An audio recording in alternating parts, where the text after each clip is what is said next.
Hello ladies and gentlemen, and welcome to the Apex Online Racing IMSA Lights Endurance Series, where today we have coverage of round 6 from season 1 at the Daytona International Road Course, as you can see there with the stream thumbnail, the picture that you can see currently up on the video feed. This is unfortunately a rerun. Unfortunately, we tried to attempt this round last weekend, or sorry, not last weekend, but last week. However, Steam was having some serious issues and was dropping in and out in various different regions, and proved to be quite difficult and didn't really facilitate us to actually go racing. So we are rerunning the race here today, but because we did manage to complete qualifying last week, we shall be going with the qualifying results with 2 formation laps prior to the start of this 90-minute race that we have here for you today, and that will give the guys the opportunity to form up in their correct grid positions that they qualified in last week, ready for that green flag. So just quickly before we get on to where the drivers will actually be starting today, here is the season calendar that we have run for the opening season of the IMSA Lights Endurance Championship. Obviously, you can see there the first round was at Circuit of the Americas. Watkins Glen was round 2, followed by Laguna Seca. Then we had a week's break before returning to Long Beach, and then the previous round in round 5 was at Road America, and we've been alternating between 60-minute and 90-minute length races.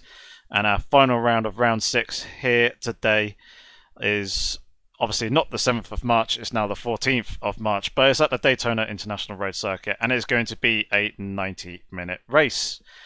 Looking at the results from round 5, you can see the LMP3 results there up on the screen. So AD Ace came away with the race win, with Bo not too far there in second place behind him, with Smolder taking 3rd, Dow King taking up 4th position, before Brzanczyk came across the line in 5th, ahead of Intergalactic Gentleman in 6th position, with Flaming Parrot in 7th. Aaron came home in 8th position, with J Peaches in 9th, Scott Burnett in 10th, Minisco 11th, and Ruddy Bird 12th. But from Aaron in 8th place all the way down to Ruddy Bird in 12th position, none of those drivers finished the race. However, Aaron did manage to complete more than 90% of the race. In fact, he actually ran out of fuel on the last lap and didn't quite make it to the line. So he gets and retains his 1 championship point that he earned last time round in round 5.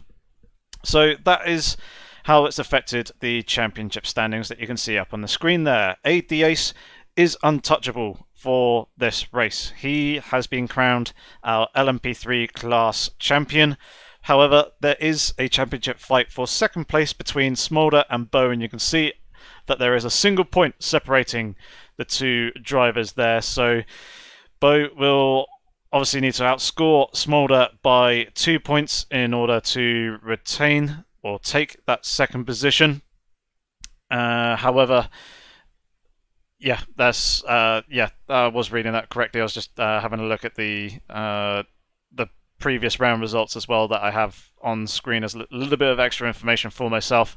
And because Bo does have 1 other previous race win, whereas Smolder doesn't, Bo will automatically take second place if Bo and Smolder were to finish on equal points. You can see Brzanczyk is there in 4th place, about 13 points behind him, with Ruddy Bird, Pirate, Marco the Pirate, sorry, Jeremy, Flaming Parrot, and Intergalactic Gentleman there, with Dow King in 10th place in the championship, Maxime Martinez in 11th, J Peaches in 12th, and then beyond J Peaches we have Minisco, who's got 2 points, along with Aaron and Andrew Harper. They both have 2 points each as well, so they are in joint 13th position in the LMP3 championship. But the eyes in that LMP3 class will need to be on Smolder and Bo to see who will come out on top and take that second position in the LMP3 class championship. The GT4 results from round 5 are as follows. You can see Dakuza, they're taking the race win, employing a very, very nice strategy to jump himself ahead of the other guys in the class in the changing conditions that we had at Road America. So he came away with quite a healthy lead to mPower of 23 seconds. Scott V was not too far behind with Andrex, Scott's teammate, finishing in 4th place. Pushed him in 5th with Gav, who was a newcomer last time round, finishing there in P6. TPW taking home 7th position with Marauder in 8th.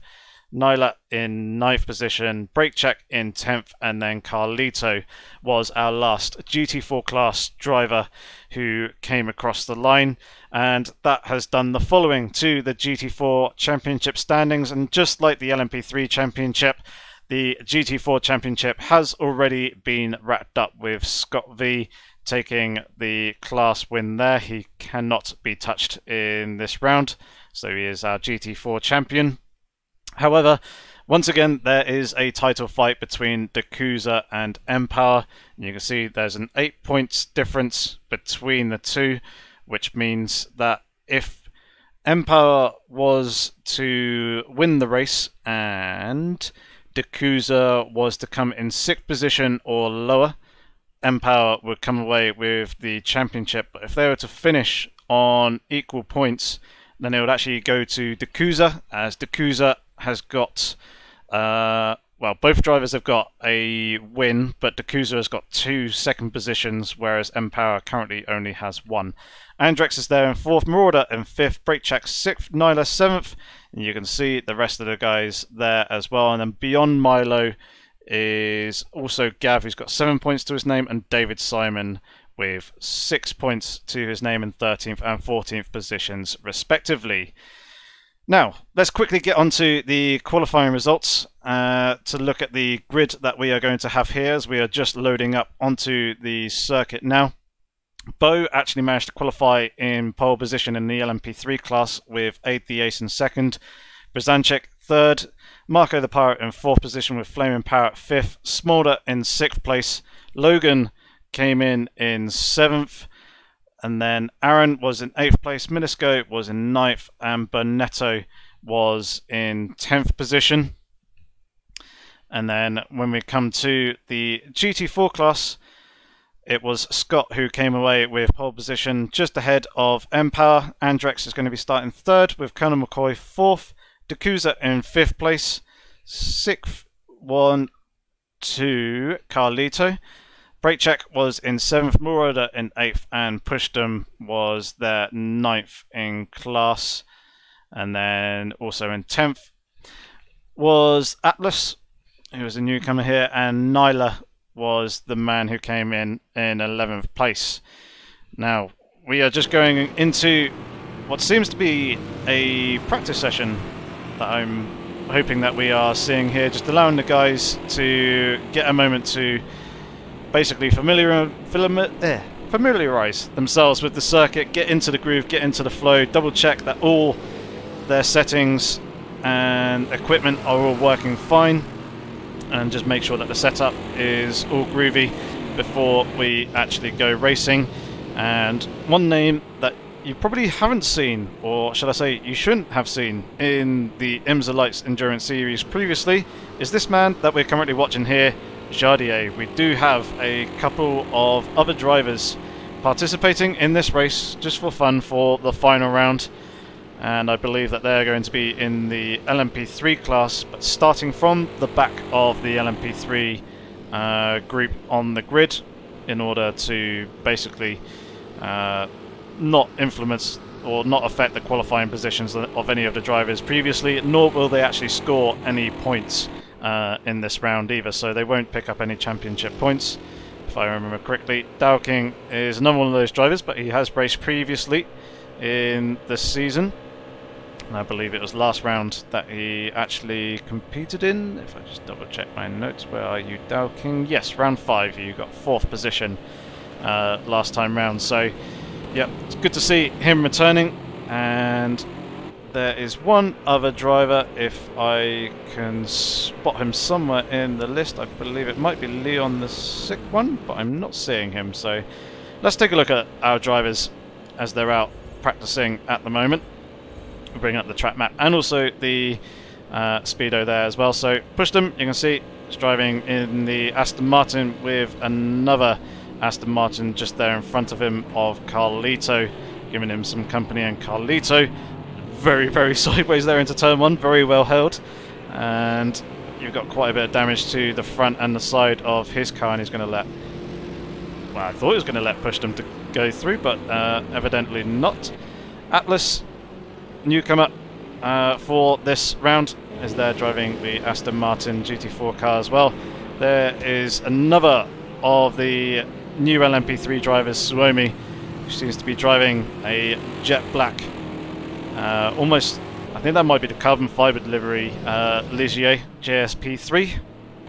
And then we've got Moroder, who's going to be there in his KTM crossbow, and the KTM isn't really destined to fare too well at this circuit. It's very much a power circuit with the big long straights, and the KTM crossbow is very much a car that likes tight, nimble circuits with lots of nice, tight, twisty corners. It's a very, very stable car, very good through the turns, but yeah, it doesn't really have the straight line speed of the Aston Martin, the M3, nor the Ford Mustang as well, which are some of the other cars actually participating in this round. So let's see who else we got. There we go, Mr. Van Orman, not Leon the second, my apologies. It was Mr. Van Orman was the other driver who was participating in the LMP3 class as well, as almost a guest alongside Jardier. You see that Beau is out there on track in his Ginetta LMP3 car, just coming onto the banking section here at Daytona. Coming off the infield, there is Jardier currently holding P3 in the session. Smolder is currently holding 4th. He's also in the Ginetta, just like Beau. And then Aid the Ace, our LMP3 champion, is out there on circuit as well. Currently holding a provisional P5 in this session at the moment, but I don't think any of the times that we're actually seeing here in this session are going to matter as such. I do believe that we are going to be forming up in the qualifying positions that they did qualify in last week. There is Aaron parked on the inside of the circuit for whatever reason, but he seems to be parked quite nicely out the way as to not affect any of the drivers coming down into that turn 3 international horseshoe hairpin. But he is back underway. I think he was just parked to the side of the circuit, waiting for us to focus on him to give him some screen time before he gets driving again. There is Logan, our lead coordinator. He's driving his Ginetta. He's also got his teammate of, I believe, Flaming Parrot. Yep, is there behind him as well. So the two guys are running line astern. Who else is in here? Oh, Dawkins just gone and popped himself up into a provisional P2. That's why I saw the names jump. Bonetto is out in his Ligier. And then we've got Andrex, who's currently holding first in the GT4 class. Let's see where the other LMP3 drivers are. So there's Suomi in his all carbon fibre Ligier. There's Jay Peaches. Looks like he's got quite a bit of damage to the front of his United Autosports Ligier, but I'm sure he's not actually running with that damage, and he won't be carrying it to the race, so that's not going to be an issue for him. And there's his teammate Menisco there in the pit lane as well. So let's go back to the GT4 cars actually, with Andrex. You can see there on circuit. His teammate Scott is already out there on track, and those guys have wrapped up the team championship for the GT4 class. They did that quite a while ago as well, actually. I believe that was in round 4, maybe potentially round 3. Gav is returning once again. He's out there on track. Dakuza out in his BMW M3. A very, very lively car, and he put on a fantastic performance in round 5, making a call to stop very, very early in the transition from wet to dry, and going on to the slick tyre as well before everybody else. He had to battle a very wet circuit for a couple of laps, but by the time that all the other drivers had made their pit stops, once the track had dried out a little bit more, Dakuza had himself a very healthy lead, and he just continued to set very good lap times and extend that lead to take quite a commanding victory in round 5.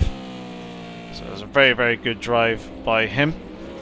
Carlito is out there on circuit. He is in that Aston Martin that we saw earlier, looking a little bit banged up.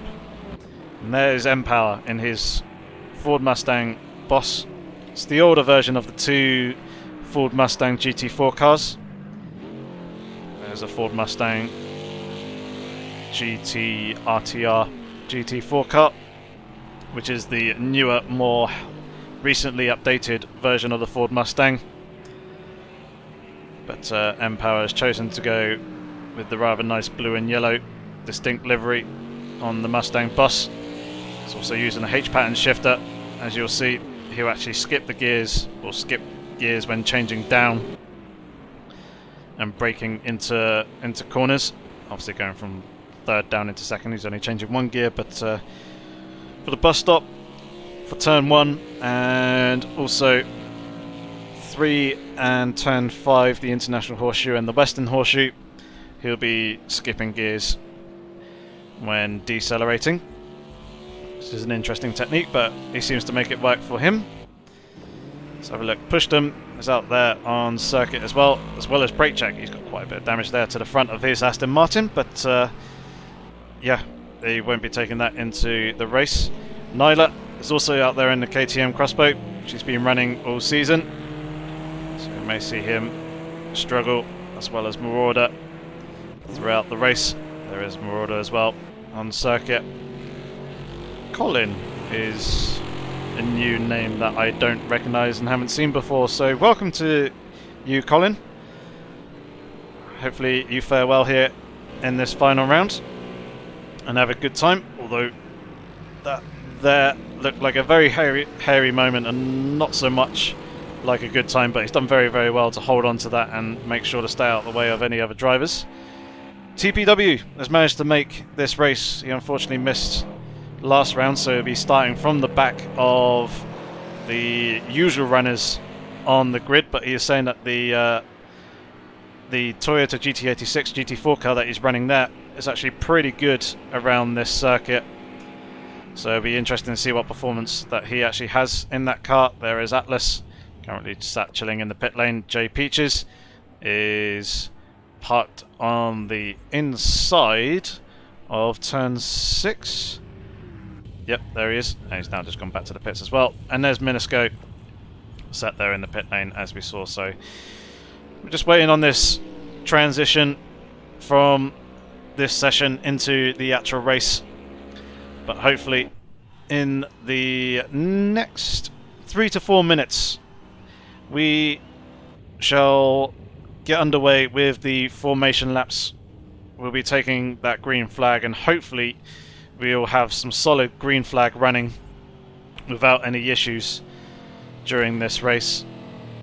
Hopefully this time round, fingers crossed, toes crossed as well, that everything goes all nice and smoothly and we don't have any issues that we experienced last week or experienced last night as well in the GT3 leagues. But yeah, it seemed like there was some general internet issues yesterday evening as Discord was playing up. A number of other services as well went down, and also Instagram as well was reported to have some issues with people trying to connect and see Instagram stories and everything. So we shall ignore these results that we see here on the screen, because this is just a free practice session. We'll be going into the race in just a moment, but it's pretty good to get a rough idea as to what kind of pace the guys have. Jay Peaches and Minisco choosing not to participate in this session.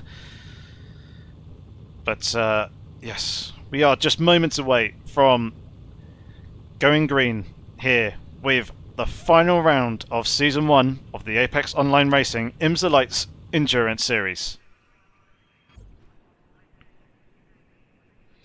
So welcome everybody in the chat. Very good to see you guys tuning in. If you could just give us a quick thumbs up to say that all the audio quality and video quality and everything is looking all good for you guys. That'll be very much appreciated, and obviously your support is very much appreciated. So make sure to hit that subscribe button if you're not already subscribed to the Apex Online Racing channel. That way you won't miss out on any Project Cars 2 or Apex Online Racing leagues or videos in the future. It's a lot of league racing and live streaming that we do here at AOR for a number of various different games, and myself as well also have a YouTube channel. And if you're not familiar with who I am Yorkie065. Links to my channel and also Twitter are down in the description, and obviously I'd very much appreciate it if you did give a thumbs up there and also hit that subscribe button. That would be fantastic and excellent. Glad to hear that everything is sounding and looking all good for you guys as well. That's very pleasing to read. Now I'd like to propose a question to you guys here in the chat. Who do you reckon will take second place in both the LMP3 and also the GT4 Championship? It is between Smolder and Bo, who are separated by a single point. And then there's the battle in the GT4 class between Empower and Dakusa, and they're separated by 8 points now. We're just coming into the first of the 2 formation laps that we'll be doing here. We'll be doing the in-game formation lap, just to avoid any potential issues with people picking up penalties or damage really early on, because the formation lap puts the drivers quite nicely separated. So they'll go around and do this one lap, but at the end of the lap they will continue on for the AOR manual rolling start on formation lap that we tend to do across all our Project Cars 2 leagues, and that will allow the drivers to form up in their correct grid positions and allow obviously the guys to prepare themselves for the green flag. And we'll be going racing for 90 minutes here in the session. So I'm seeing a couple of people are predicting Bo taking the LMP3, and Redar Gabriel, I'm hoping I'm not butchering your name, that is putting his money on Empower to take the GT4 class second position in the championship. Some interesting ones there. I certainly think that is going to be very tight between all those drivers, and hopefully you get a good race. It seems that Bo has the upper hand, as he is qualifying much further up the field in comparison to Smolder. I believe that Bo was or did qualify on pole position, whereas Smolder was in and around 4th or 5th. So obviously that gives advantage to Bo, and also actually gives him a 1 point bonus point as well. So that actually puts them on equal footing with exactly the same identical 33 points in the championship as well. So that's obviously helped Bo quite nicely, and yeah, will certainly help to actually decide a winner between those two, because providing that both drivers finish, it will mean that one of them will be crowned second place LMP3, whereas if one of the drivers or neither driver was to finish, then Bo would actually end up taking the championship. Or not taking the championship, sorry, because ADS has already claimed the championship. He would take in second position in the championship. But yeah, the guys are still just coming round at the moment on their first of the 2 formation laps. So we'll be going green very soon.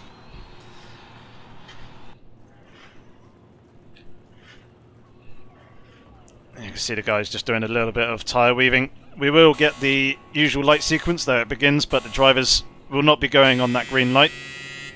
They will continue to drive round at their usual pace, but I believe that now the guys will form into their actual correct grid position that they actually qualified in on the previous round. So at the moment, Jardier is there just in front of all the other drivers leading the train, but Bo should be coming up through the field relatively soon to take his starting grid position. He's currently got his lights off at the moment, which is a bit unusual. There you go, you see the drivers there slowing down rather nicely to let the guys come through, and that was actually Logan going through on the picture there. He could potentially have some damage on his car somewhere, which would allow and warrant him to actually go through to go to the pit lane to make any repairs. I can't see any obvious damage on his car, so I'm not entirely sure what's happening there. There we go. So Bo's formed up in effectively pole position, with Aid the Ace there in second. Jardier's parked his car over to the side of the road at the moment, as Smolder is making his way through.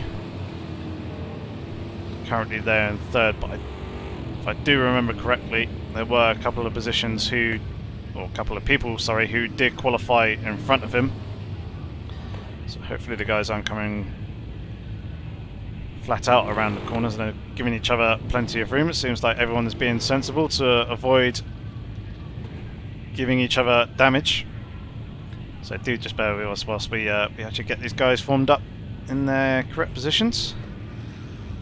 So Aaron is there looking quite nice and slug. That was Bernetto just moving ahead of Dow King, I believe, and also Mr. Van Orman was also in there as well, and Suomi. So those four drivers shall be starting at the back of the LMP3 field, which now has gotten rolling again. That looks like an awful lot of damage to the back of Scott's car. I'm sure he's not actually riding around with that damage that he has there, and that has just been lag on my end that has caused that, which means that if there is any contact for him, it's going to be very, very difficult to actually distinguish whether he has picked up any further damage because of the severity of the damage that is there. But it will make it a little bit easier to actually distinguish his car, I guess, from the rest of the field. There you can see Empower in second, Andrex in third, Dakuza currently in fourth position, and actually Carlito is also another car that's got very severe damage to his car, as well as brake check there as well, but I don't think, as I was saying, it's probably not representative of their actual damage. There's a number of other drivers as well who have all got damage, and actually Logan has gone and been through the pit lane and is parked up there on the exit of the pit lane as well. So he'll be joining onto the back of the LMP3 field once they actually pass through. There you can see Bo just leading the cars at the moment.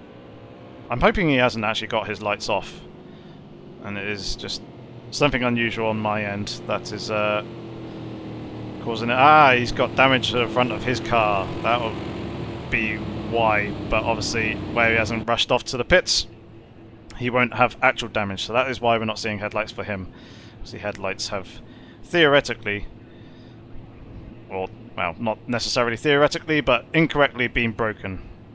So here are the drivers actually forming up in the 2x2 formation as they're coming through the final turn of turn 12, i.e. Speedway 3 and 4, for those of you who prefer the oval racing that tends to happen here at Daytona. And we'll have two separate starts in this. Actually, Aaron's gone and parked up on the side of the field at the bottom of the banking. I'm sure what's happening with him. There he is. That's I think that's just a little bit of lag there. Hopefully no one's incurred any damage because of that. But yeah, Bo at the moment just leading the way. Aaron's just trying to form up in the correct position that he was in previously, which he has done so now. So now the field will bunch up nice and tight again, and now Bo has got his foot flat to the floor, and we are underway racing with the LMP3 grid.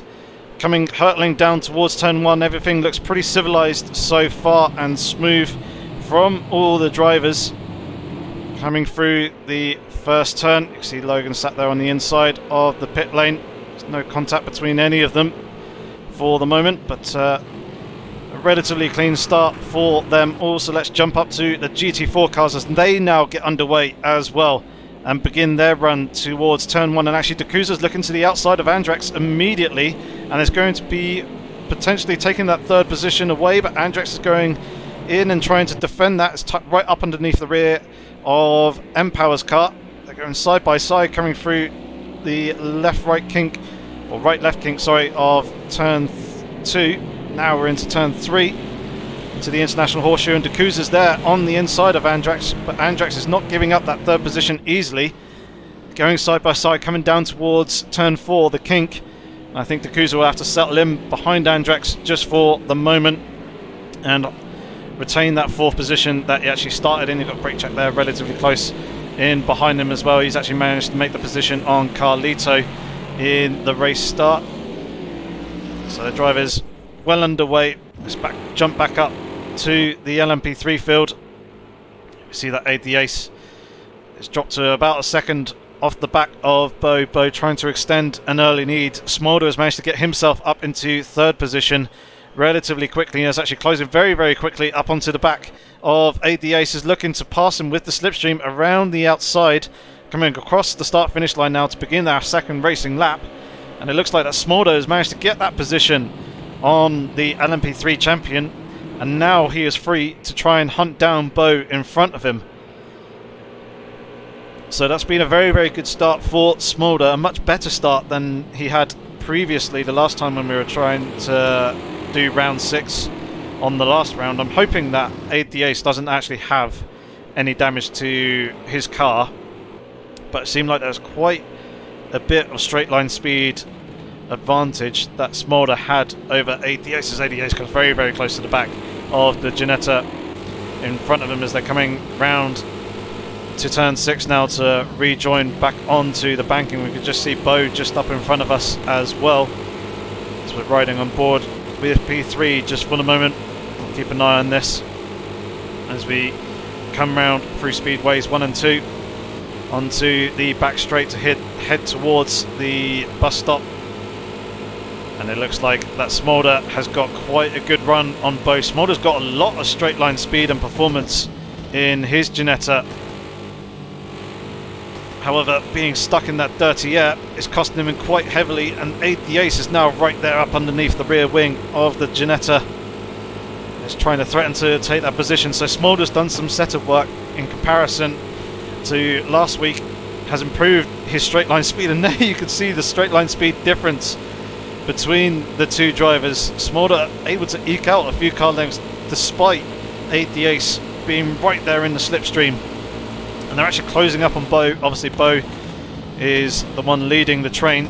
He's having to carve his way through the air to create a pocket of disturbed air behind him, which obviously benefits the other cars. But the top 3 all within a second now. Some very, very close racing at the top here by these guys, but at the moment Smolder is looking very, very strong to really try and threaten Bo with that lead that he currently has. We've got Dowking is hunting Jardier there for the battle for 4th position, so these two drivers have managed to make their way through the pack of LMP3 drivers, starting from the back of the LMP3 class, and is now starting to hunt down the guys up in front of him. Jardier currently has a penalty, and it's actually a 5-second penalty that he's got. That could possibly have been for jumping through the bus stop chicane if he had missed his marks there. Looking back up to the front of the LMP3 field, Smolder, Aid the Ace and Bo all in very close proximity to each other, but Smolder goes pretty deep there into the bus stop chicane. That could be a good opportunity for Aid the Ace to close up a couple of car lengths. He's got a good run coming off the corner. Smolder could potentially have to lift here to avoid getting a penalty. It doesn't look like he's going to though. Instead he's just going to continue to hold it down the bottom there towards the apron. Obviously Aid the Ace taking the longer route around the circuit has dropped back, but it's now got the slipstream of Smolder there in front of him, which is going to help his straight line speed. As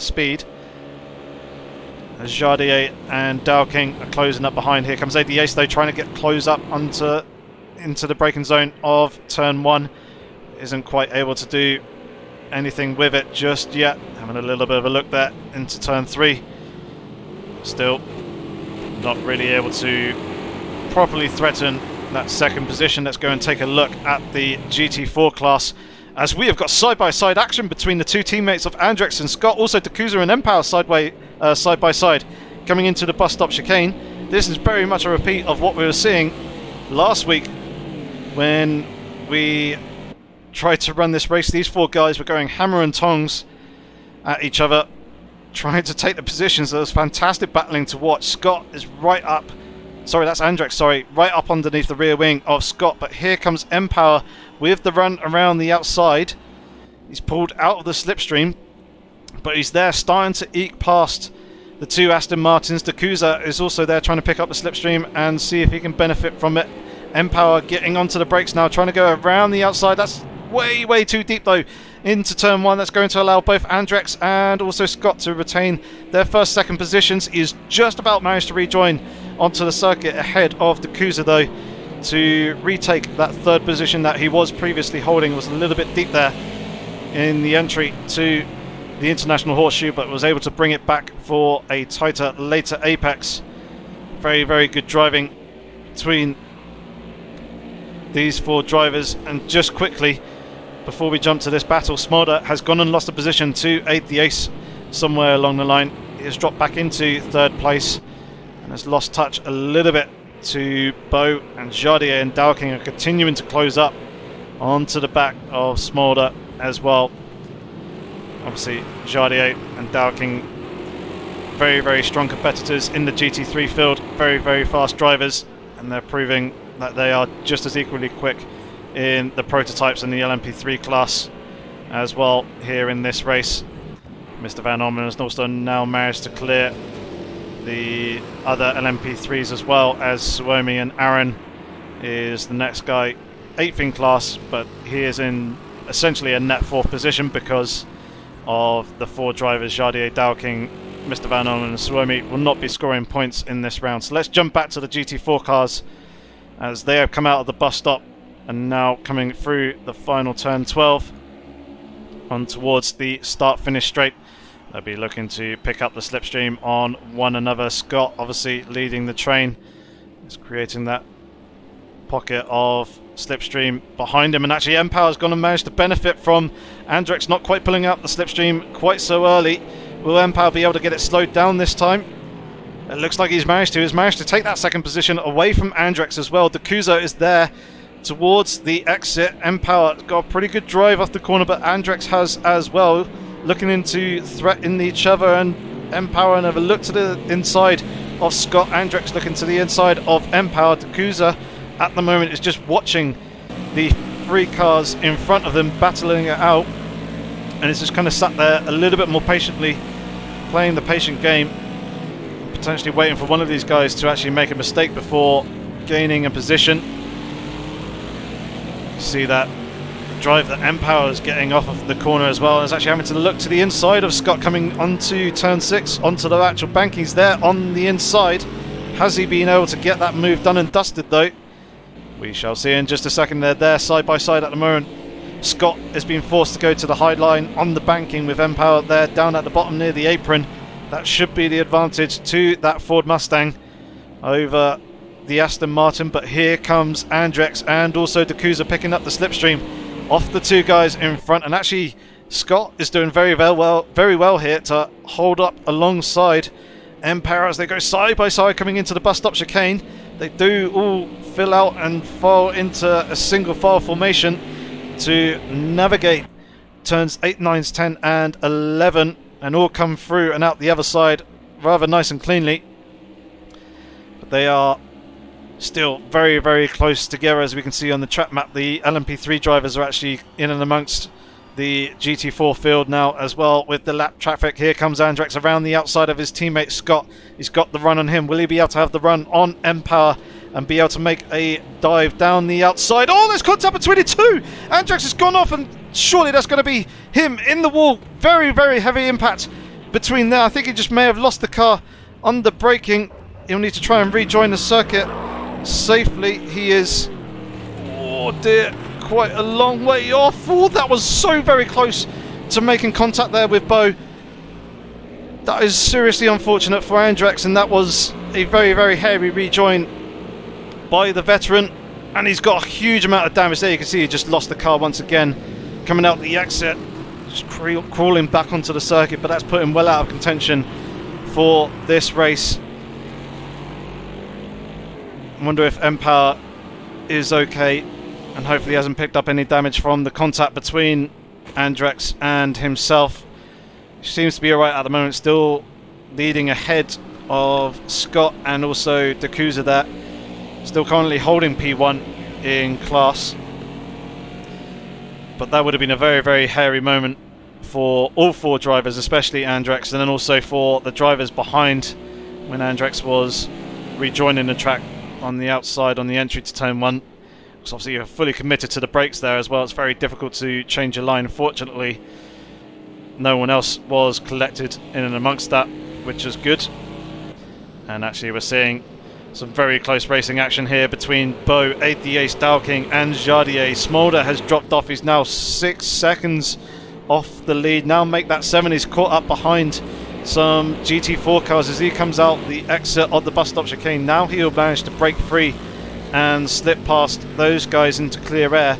But he is now 9 seconds off of the leader, Bo, at the moment. He's got Mr. Van Orman for company, and also Suomi is there as well. I'm sure that Smolder is probably just going to let these two guys go and not risk battling with them to potentially, well, yeah, to try and avoid damaging his championship hopes. Obviously, those two drivers, also Jardier and Dowking, they will not be actually earning any points there as Bo is very, very wide coming off the International Horseshoe. It's a sweeping field of cars weaving themselves in and out, in and amongst all the GT4 cars, the GT4 leaders.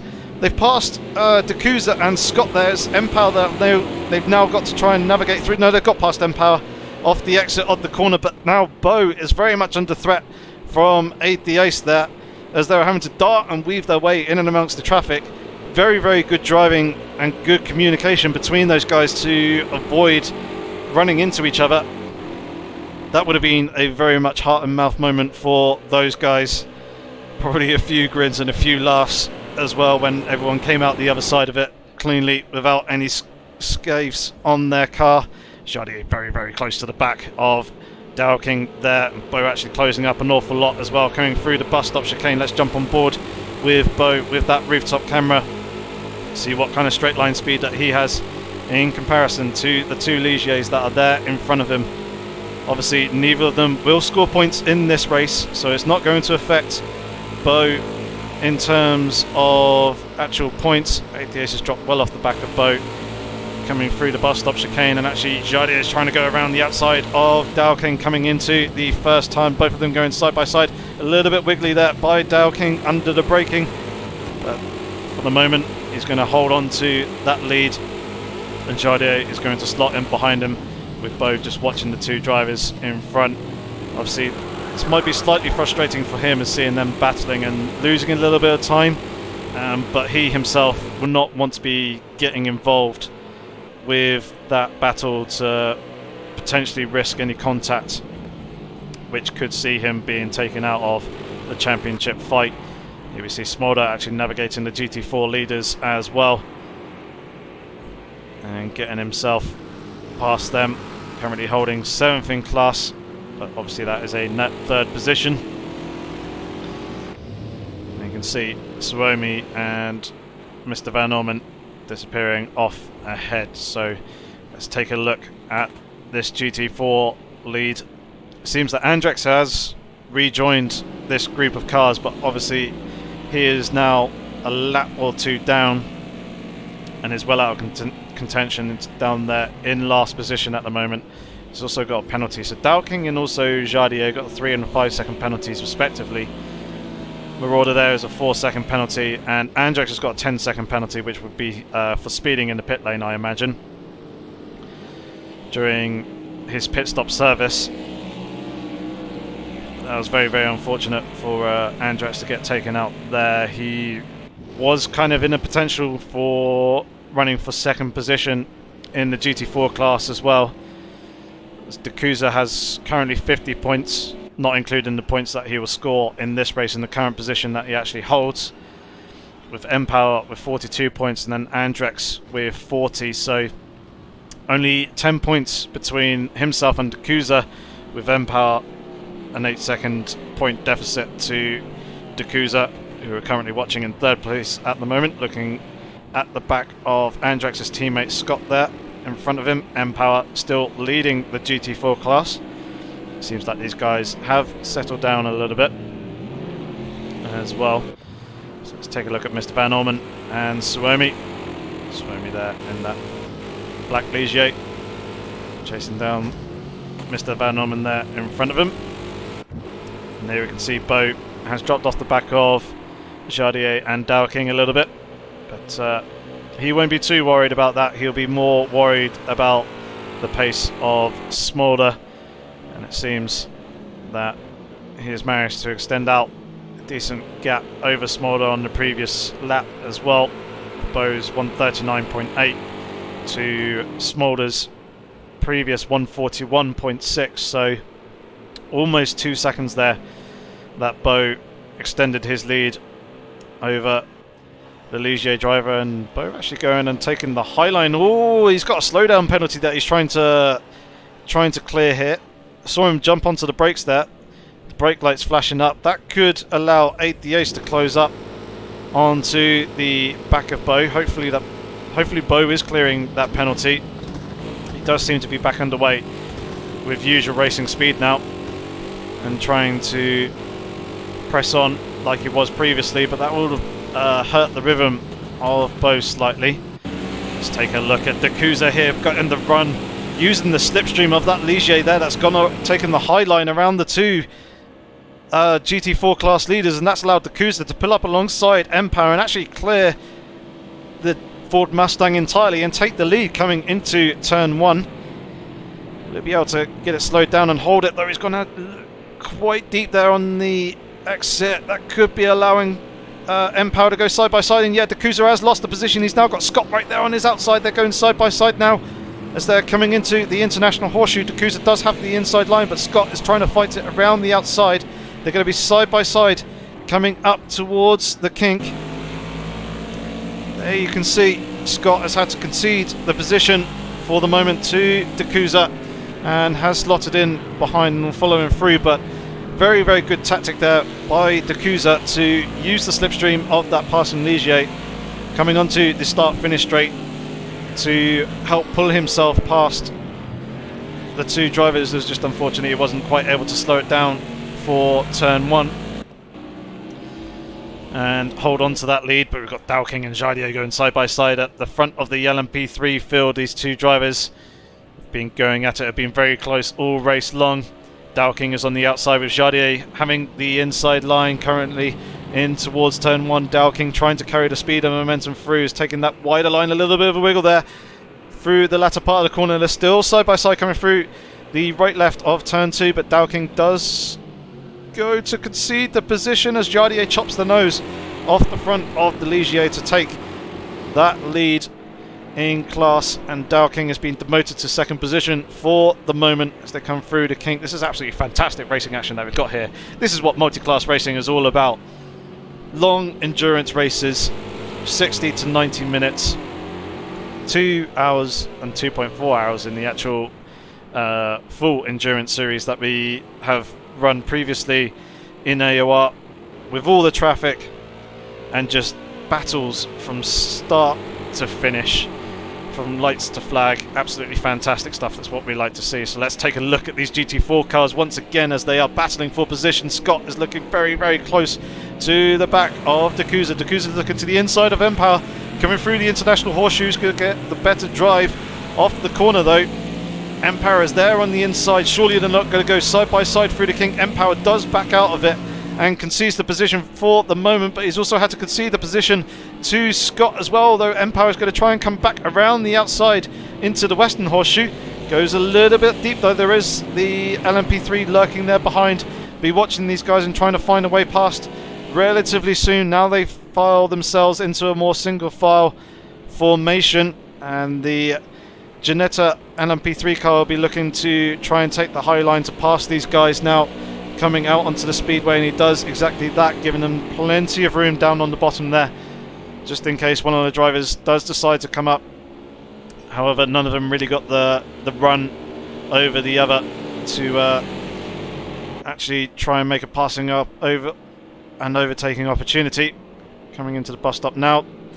Dakusa running a little bit deep there in the first part. That's going to make him slow. For the rest, that's going to allow Scott to close right up onto the back of him.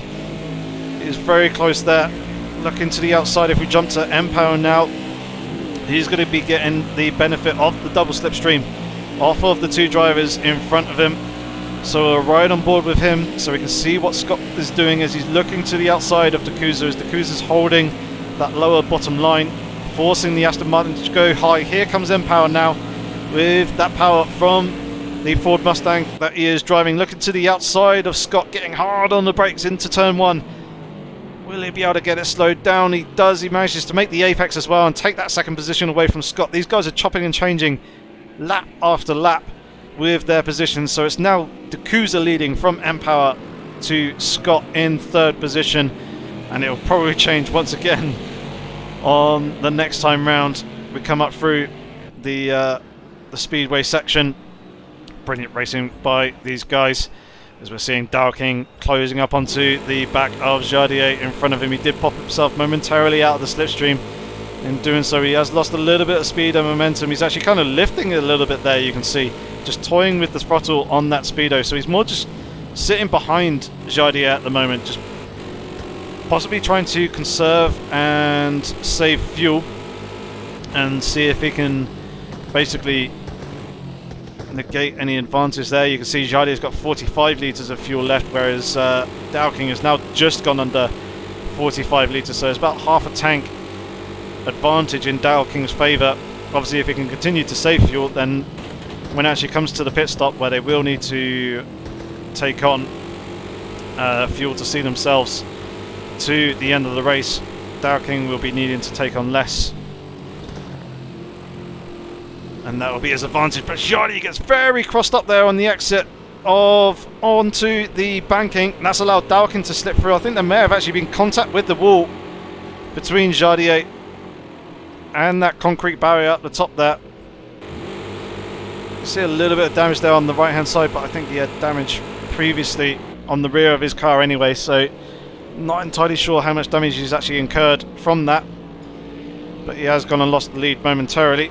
Bo at the moment is still currently sat there in third place, just going about his business, setting his usual lap time. Actually, ADAce has gone and dropped himself down into second position. He's made a mistake somewhere along the line. He did a 42.1 on the previous lap. Smolder is a good 6 seconds behind though, so he's not under threat from him at the moment.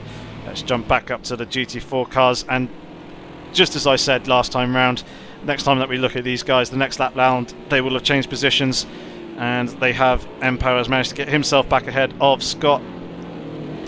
There's too many battles to watch and look out for. Ooh, ooh! Bo has managed to get himself up past ahead of Dow King and Jardier. I think they may have come across traffic. Yeah, it seems like they have. Bo's got a little bit more experience than these two drivers in multi-class racing, obviously having run the entirety of this season, has probably just used that to his advantage and has managed to gain the place on both of them, unless they were both trying to clear a slowdown penalty. Let's come back to the LMP, the GT4 cars though, as they are out onto the speedway section, coming down the back straight now, coming into the bus stop chicane. Things looking pretty good for all the drivers. Scott getting a pretty good run, hammering the curbs in his Aston Martin through that sequence of corners there.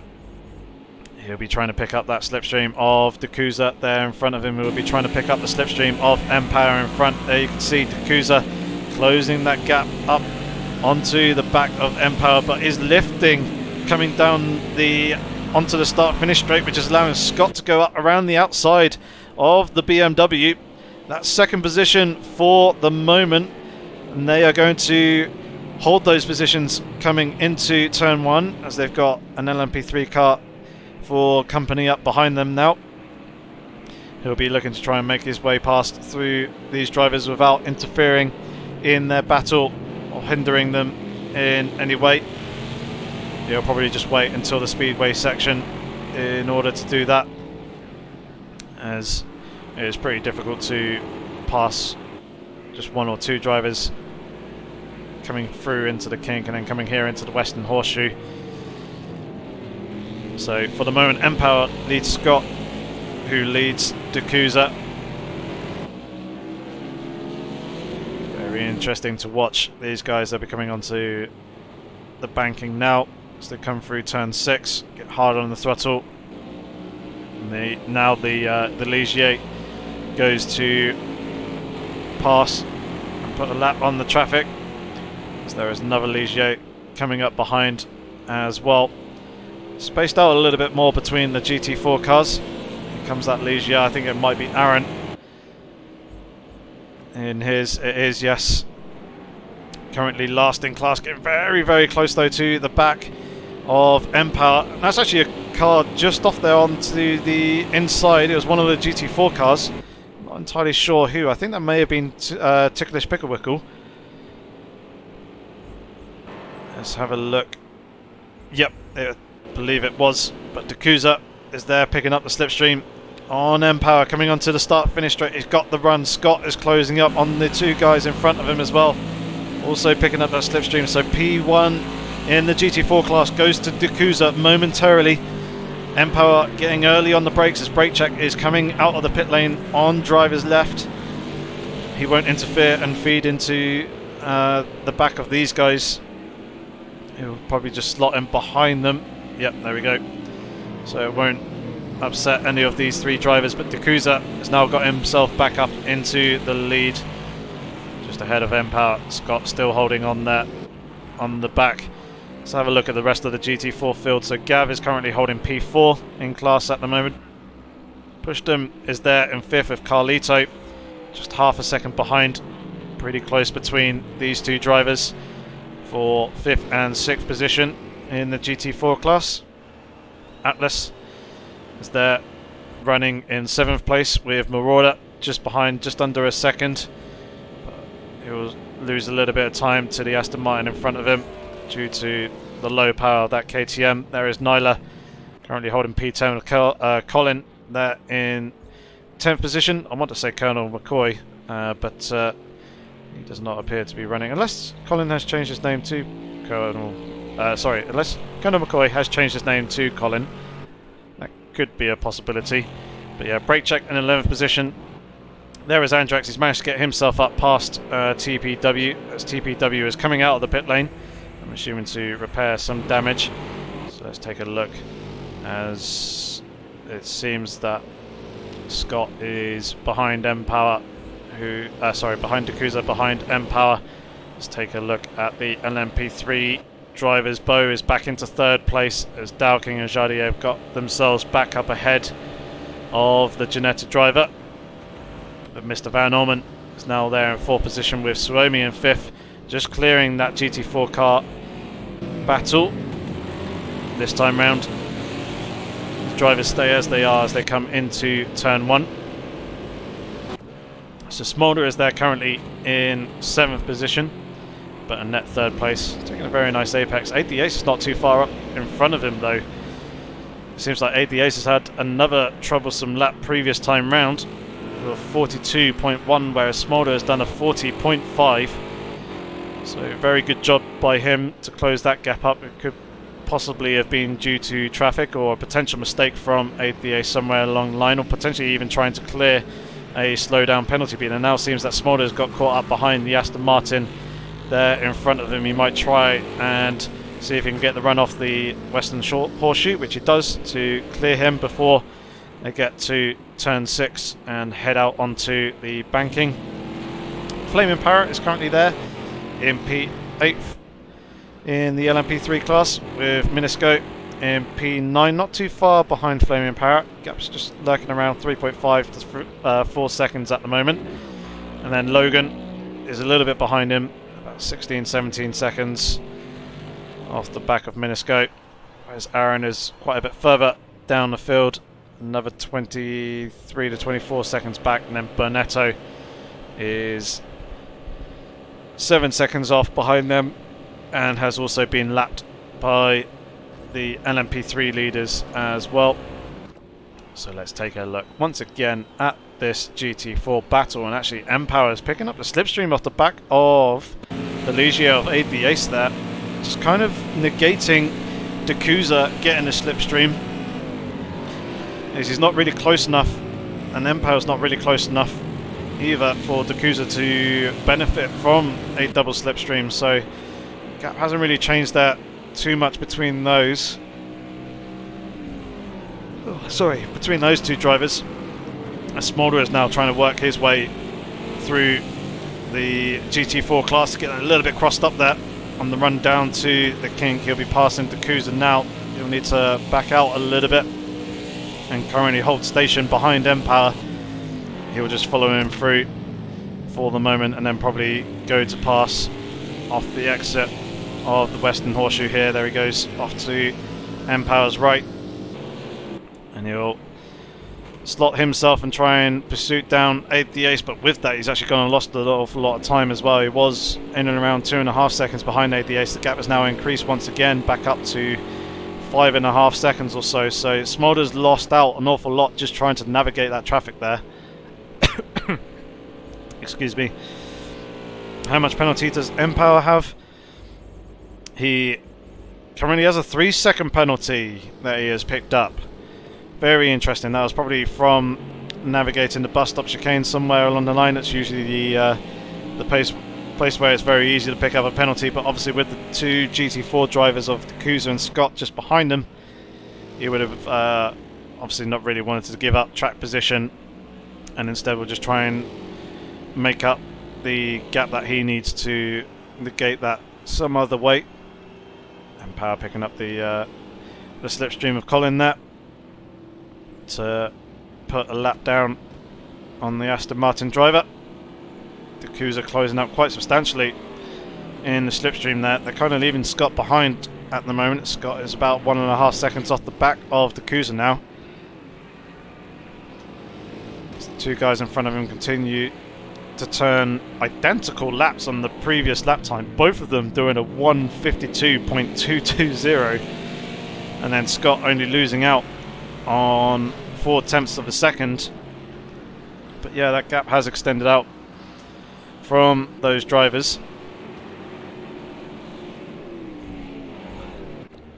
Let's see what else we have here. Pushdom is still hunting down Carlito. Actually, no, these two drivers are swapped positions. Carlito was chasing down Pushdom previously, if I remember correctly. So Carlito's managed to get himself now up into 5th position in class. Pushdom has lost the position somewhere along the line. Let's take a look at the LMP3 field once again. And actually, Bo has lost the positions to Mr. Van Orman and Suomi. His previous lap time is a 1:43.2, which isn't ideal. He is looking to come into the pit lane now as well to make an early stop. So was that because of traffic, or has he actually had an incident, potentially with some contact somewhere, that has incurred damage to him? Obviously he's been running the entirety of the race for us without headlights, but that was from the formation lap. I doubt that was actually just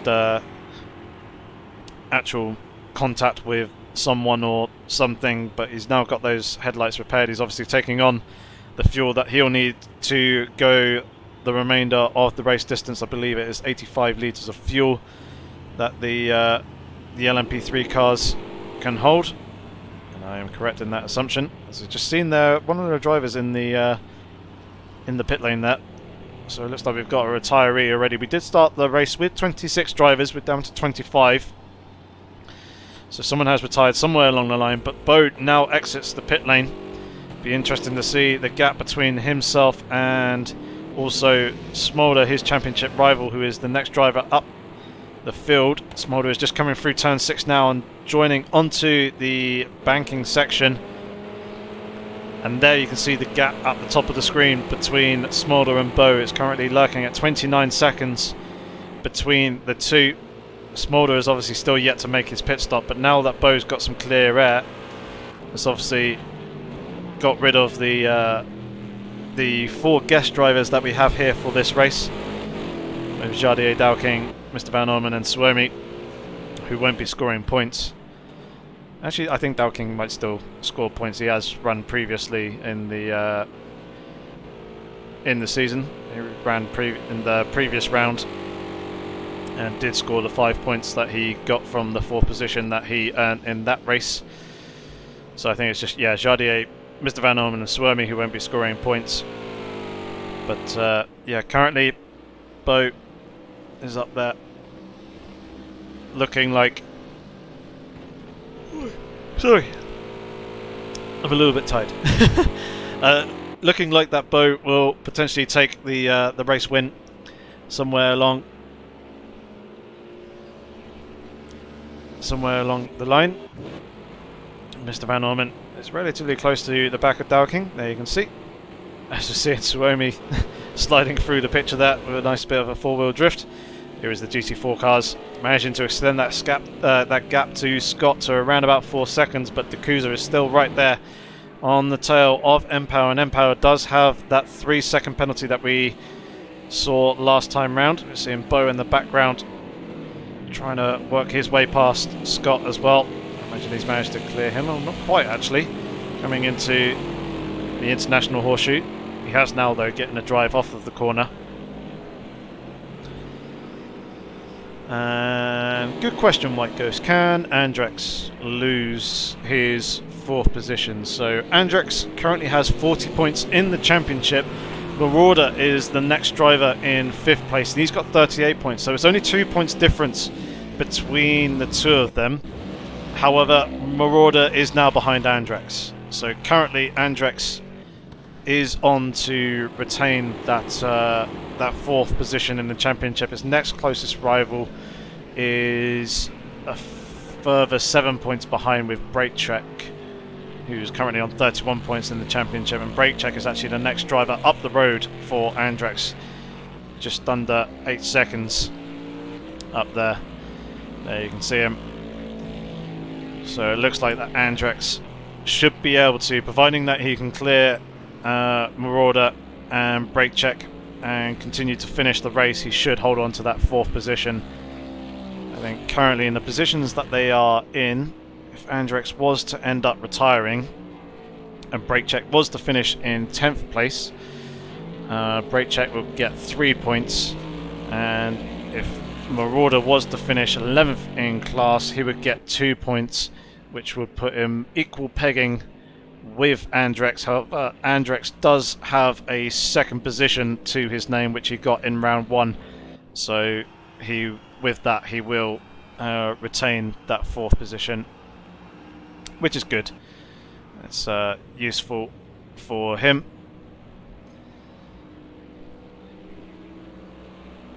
But yeah, so it looks like Andrex is in pretty good stead to hold on to that 4th position that he has in the championship. And there we see a Jardier and Dowking going side by side across the start-finish line. Between the two drivers, Jardier's going around the outside though, but he's going to have to hold it around there. Give it a little squeeze to Dowking on the inside. Very, very close to making contact between the two of them. This giving Mr. Van Orman the opportunity to close up onto these two guys as well. And Jardier has taken the lead in the race, but he's gone and spun it coming out of the International Horseshoe. He's just gone and dropped the car entirely. Be careful of the drivers rejoining. He does manage to get and keep the car over to the right-hand half of the circuit. He will try and sneak back past Gav though, around the outside in the kink.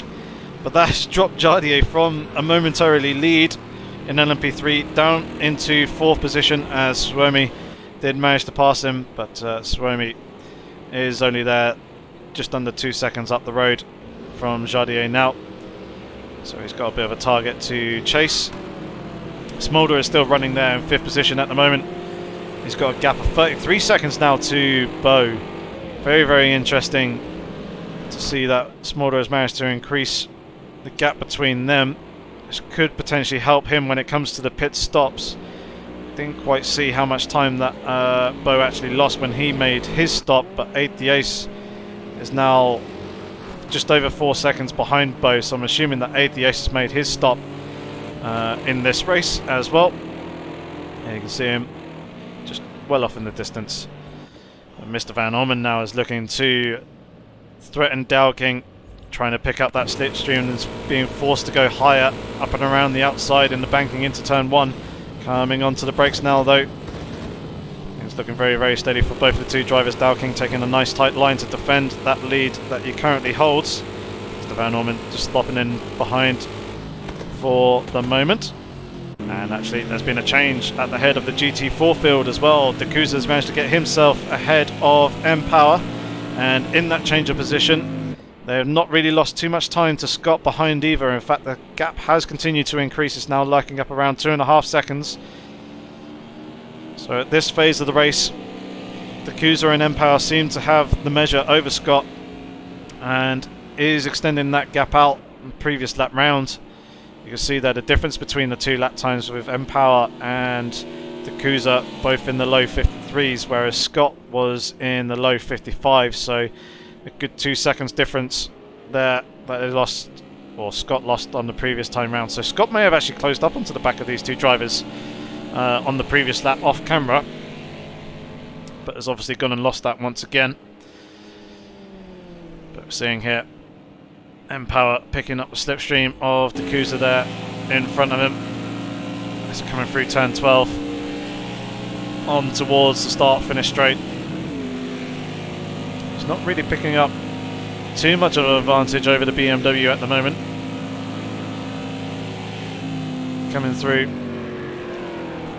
M-Power lifting and coasting a little bit.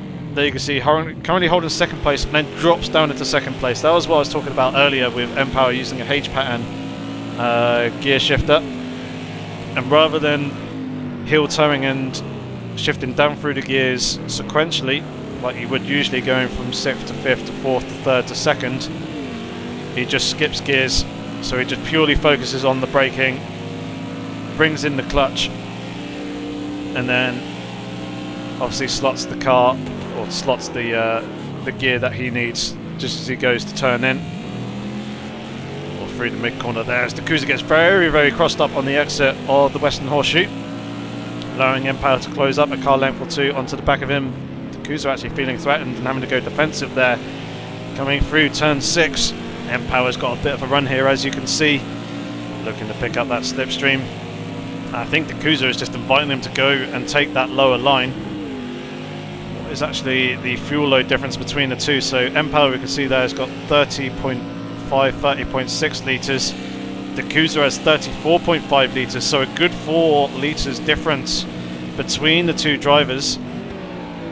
Obviously D'Couza spent the majority of the race following in the slipstream of Scott, Andrex and M-Power in front of him, as there goes Dowking and also Mr. Van Orman as well.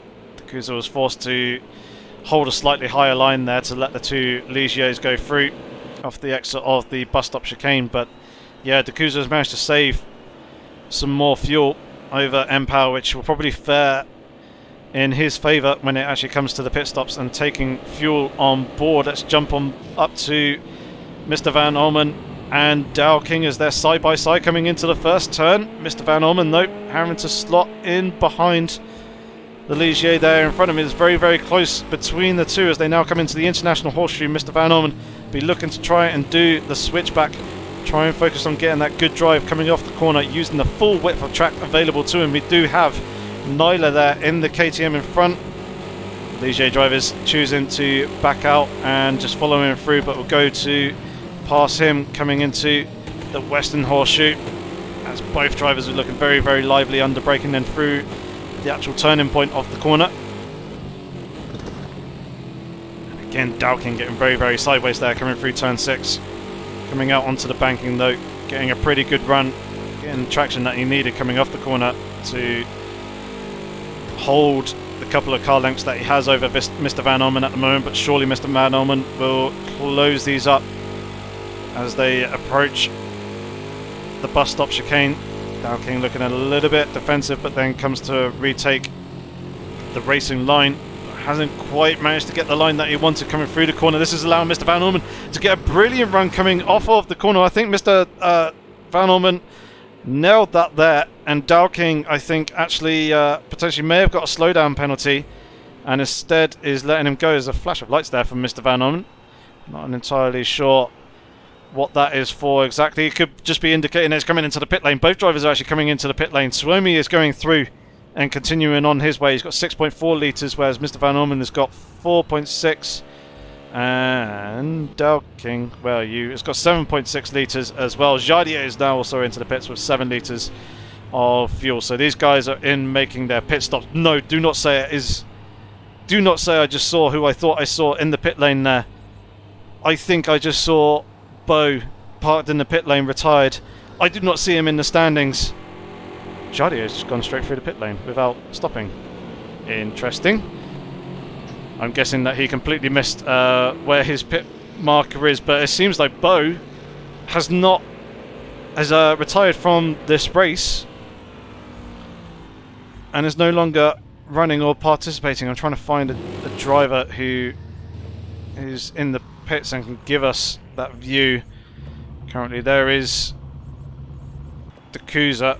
He's in the pit lane serving his stop, so he's actually trying to leapfrog Empower. Here comes Bo now coming out of the pit lane. There's a retired car there. That's not Bo's car though. Bo is in the Ginetta, but I do not see him in the standings. We have gone from 25 drivers down into 4, so that is a real shame to see Bo having to retire in this race. Not entirely sure what for. I'm hoping that he will appear in chat sometime relatively soon to let us know what's happened to him, but that is devastating because the way it stands at the moment is Smolder will hold on to second place in the LMP3 Championship and will take that second place. I do believe that Bo will hold on to third though, as Brzanczek is 13 points behind, and yeah, the most points that an LMP3 driver can score in any one round is 11 points, 10 points for getting the race win, and then the 1 bonus point for qualifying on pole position, which Bo did anyway. So he has claimed that point, and he's got himself ahead of well, he's got himself equal footing with Smolder. So if Bo is going to take second place in the championship, then he's got hope that Smolder has an issue and is forced to retire from the race. But yeah, very, very unfortunate for Bo. That's a real shame for him. Would have loved to have seen him continue to make it to the end of the race and get there and fight for that second position to the flag. But Jardier, as we just seen, is serving his pit stop, but with that second trip through the pit lane he has gone and lost the position to aid the ace now. But Dalking is still chasing the back of Mr. Van Orman after they had swapped round just before the pit stops. Gav is also there into the pit lane as well. I'm trying to see if I can pick up another shot of Bo somewhere along the lines. Obviously Smolder's made his pit stop. Aid the Ace has done his. He did his earlier, not too long after Bo did his. Aid the Ace has got his windscreen wiper on there for some reason. It's certainly not raining. There is no rain forecasted for this race, so unusual for him to be doing that. But yeah, Dalking looking to the outside of Mr. Van Orman, coming towards the bus stop. It's really difficult to go side by side coming through the actual bus stop chicane itself. Instead, Dalking choosing caution to slot in behind Mr. Van Orman for the moment. Here is Scott coming into the pit lane. I did not get a shot there either. I think that Bo's car is either at the very beginning of the pit lane. I'm not going to get it from that angle. Is either right at the beginning of the pit lane, or he has actually left the session now as well, and his car is no longer there. So I'm just essentially looking for a ghost. But Dalking was getting pretty close to the back of Mr. Van Orman coming into turn 1, but not close enough to make the move. We're seeing Flaming Parrot though closing up onto the back of Minisco. Another 2 pair of drivers who are in pretty close proximity. Otherwise, everyone else has kind of spread themselves out a little bit now that Dakuza has made his pit stop and dropped off the back of Empower to give himself the clear air. So I think Dakuza is probably just trying to make the undercut in terms of strategy, get himself that clear air. Yeah, he has a good 29.5 seconds to Scott in front of him, so he can just focus on putting in the lap times that he needs in order to try and jump Empower. And they're pretty equal on the previous lap, both in the 152.7, so no time lost between the two for the moment. Obviously with Dakuza making this pit stop, that has gone and relieved Empower of that pressure that he had previously on his shoulders with the BMW driver right behind him. Let's take a look at these two guys once again. And actually Flaming Power and also Minisco are going side by side into turn 1 there. It looks like that Minisco is now in 7th position with Flaming Parrot there in 8th, but Flaming Parrot is having a little bit of a look to the inside of him as they're navigating a little bit of traffic as well. It's very, very close coming off the back of, or the off the corner of turn 3. It's not going to be close enough though to potentially make a move coming into turn 5. He's having a look though, and he's going for that move actually, he's going for it. He's gone very, very deep though, and he's gone too deep and off onto the grass. And that has unfortunately gone and dropped him a whole bunch of time off the back of Minisco. Minisco saw that one coming and gave him the room. So there's no contact between the two. For a moment, I thought that Flaming Parrot may have been able to do that, but obviously in the latter part of the braking, he just wasn't quite able to get the car slowed down enough, and obviously ended up running too deep into the corner. And I'm just hearing from Gixxer saying that Bo's screen has froze up, which is really, really unfortunate to hear. As I said earlier, it would have been nice to see him go to the flag and fight for that second place in the championship on track. As we're seeing Dowking having a look to the outside of Mr. Van Orman. But yeah, that is a crying shame for Bo, as his only hope now is that Smolder doesn't make it to the end of the race. How many LMP3 drivers are there? There's 11 LMP3 drivers at the moment. So if Bo has any hope, he's got a hope that one of the other LMP3 drivers retires, like now, and that Smolder retires before he gets to 90% of the race distance. Because if Smolder does make that 90%, he will hold on to whatever championship points in the position that he would finish in with the other drivers going around on the circuit, which probably would be 10th place if one of the other drivers was to retire. So yeah, that is Bo's only hope, unfortunately. Still watching Dowking at the moment.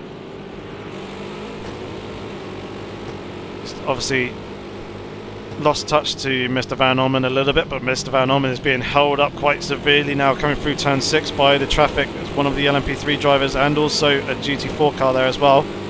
That's helped in Dowking's favour and allowing him to close up. So we're coming into the final 31 minutes now of this race. We've done almost an hour of racing, and you see Dowking there getting quite the slipstream and quite the run off the speedway corner there. Close up onto the back of Mr. Van Orman, so he's certainly got the straight line speed over that LMP3 class leader, but Dowking was there looking quite squirmy through the bus stop chicane, losing out on that aerodynamic performance and testing the track limits. It doesn't look like he has picked up a penalty though, or if he has, he's completely ignoring the slowdown warning that he would have up on screen currently, and instead is continuing to try and pressure Mr. Van Orman as they make the approach now towards turn 1. I don't think he's going to be close enough though in order to make the move, so he's just going to follow him through. Let's actually run through a penalty update. So Mr. Van Orman has got 2 seconds to his name, Dowking 4, Suomi also has 2 seconds, Jardier has 5 seconds to his name, so that penalty hasn't increased for him. since we saw towards the beginning of the race. Aaron has 3 seconds. Empower has a 3-second penalty, as we had previously as well. Scott, though, now has a 1-second penalty, which he didn't previously. Atlas has a 2-second penalty, as well as Gav, Nyla. Andrex now has a 12-second penalty. He's got himself ahead of Marauder, which we saw anyway. I think he's still trying to hunt down Brake Check in front of him. But yeah, Andrex did, I believe, pick up a 10-second penalty for speeding in the pit lane. He's obviously now got a further additional 2 seconds for track limits infringement. So let's actually take a look to see where Andrex is in relation to Brake Check. Currently in and around 2.5 seconds between the two drivers, and Andrex taking 1.2 seconds out of Brake Check on the previous lap. So in the next lap also, it'll be very, very close between these two, but it's very, very close between Aid the Ace and Jardier. Jardier is going around the outside of Aid the Ace, coming on the run towards the bus stop chicane. Also seeing Minisco and Flaming Parrot, also pretty close proximity there. I'm seeing the leaderboard, as well as obviously Mr. Van Orman and Dow King. But Aid the Ace wouldn't have put up too much of a fight and just let Jardier go through, and will instead just use the slipstream to try and continue to eke out the gap to Smolder behind him, which seems to be lurking in around 10 seconds at the moment. So let's take a look at Minisco and Flaming Parrot. So the gap is around about half a second. We saw Flaming Parrot make the dive down the inside of Minisco, coming into the, well, that previous corner that they've just been through. I thought they were going through the International Horseshoe, but they weren't. They were going through the Western Horseshoe. But yeah, he ran a little bit too deep and got onto the grass on the outside, which saw him dropping off the back, and obviously losing the position that he had very momentarily gained. Is it actually? Oh, sorry, as Empower is now into the pit lane as well. So he's in there getting his fuel that he'll need to make to the end of the race. Where is Dakuza in relation to him? Dakuza's out on the back straight by the just going through the bus stop chicane. So Empower has lost the position to Scott, but that is very interesting. I'm trying to figure out why the guys have moved around quite as much as they have. So Scott has made his stop. I think Empower's just taken on too much fuel, or has had to take on way more fuel than Scott has needed to. So that's where the position has changed there. I don't think either of the two drivers have taken tyres, but I think Dakuza may have taken tyres in his pit stop, because the gap is in and around 20 seconds between himself and Empower after coming out of the pit lane. 21 seconds to be a little bit more accurate.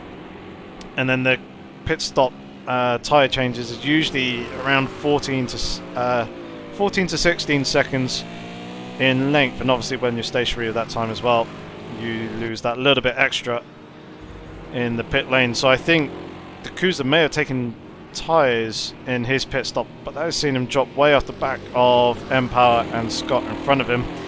Mr. Van Orman and Dowking, though, are going side by side and battling away, coming through turn 6. Mr. Van Orman trying to go for a bit of a switchback here off the exit onto the speedway and oval section, but for the moment we'll slot in behind Dowking and pick up that slipstream. It'll be interesting to see just how powerful that slipstream is for Mr. Van Orman. He's looking to the inside, coming towards the bus stop chicane, trying to force it down the inside. Dowking's defending it though, wasn't quite able to get up in and alongside enough to warrant the commanding position for the corner. Dowking again having to go defensive and get in onto that bottom line much sooner in the banking section to prevent Mr. Van Orman from coming through the inside there. But Mr. Van Orman is getting that slipstream coming off the banking. We've got a little bit of traffic up here in front of us though, as they're looking to go side by side. They're going to need to be cautious with that Aston Martin there coming into turn 1, and actually Dowking dives onto the brakes much earlier than Mr. Van Orman.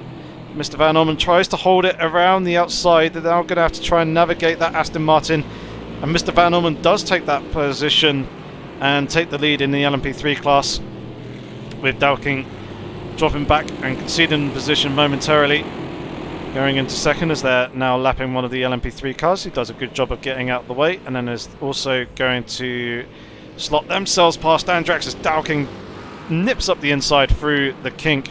Very, very close between the Aston Martin and the Ligier there. Mr. Van Orman is locking his front left tyre a little bit as well, coming through or into the braking zone of the International Horseshoe. So the Ace is continuing to just sit there behind Jardier and using him to help pull himself along, and the gap between Minisco and Flaming Parrot hasn't really changed all that much either. It's still lurking in and around half a second or so. There's a little bit of slipstream. You can see M-Power in the background of the shot there. Scott having just gone through, very bottom of the screen. Flaming Parrot will be looking to see if he could potentially make a move coming into turn 1. He'll have to slipstream on that Ligier in front of him. He's within half a second, but Flaming Parrot will be picking up the slipstream on the 2 lap cars in front of him. But Flaming Parrot is going to get the run here on Minisco as Minisco got onto the brakes, but now he's boxed in a little bit by Scott there. Oh, that's very, very close there between the 2 LMP3 drivers that go around and navigate around the outside of Scott coming into turn 1. I'll hold him up a little bit as Flaming Parrot's a little bit slow through the apex, but that was almost the position gifted to Flaming Parrot of Minisco. Getting on the brakes now, Flaming Parrot's gone too deep. Keep it out of the wall! Oh, he hasn't been able to do that and makes contact with the tyre barrier there. There's going to be some aero damage to the front of his car, potential front left suspension damage as well. Careful when you rejoin onto the circuit there, mate. And yeah, it looks like he's got quite substantial damage. As you can see, his steering wheel is now off centre, and he's having to fight the car with it crabbing a little bit as well.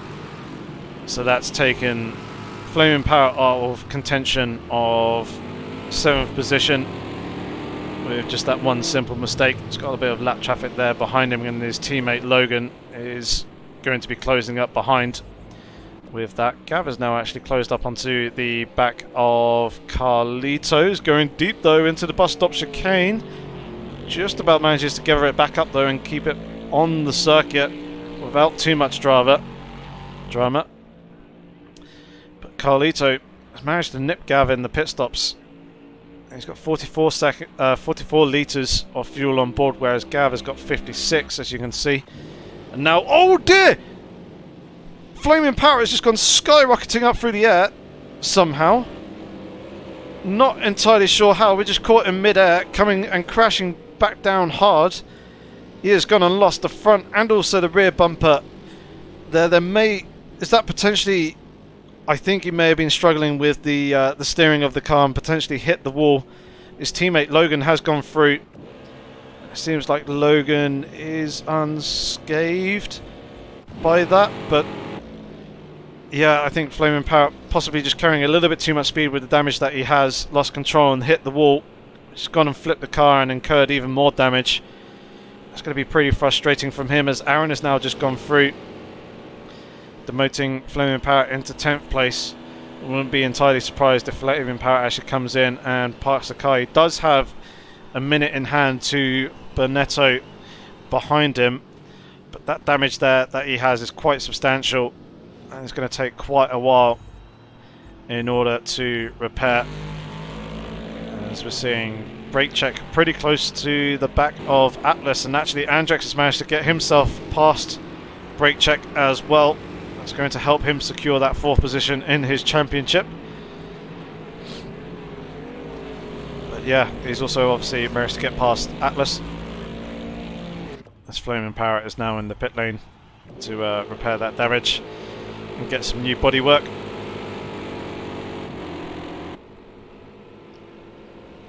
So let's jump on board for a moment with Dale King chasing down Mr. Van Orman. And let's stick with him for a lap and just enjoy the sounds, as well we will do in a minute if Dowking wasn't closing up quite so much onto the back of Mr. Van Orman. Just going to have a little bit of a look there into turn 1, but isn't really close enough. So yeah, let's enjoy the sounds of them coming through this infield section.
Dowking and Mr. Van Orman providing you with the sound and the action here at the Daytona International Speedway.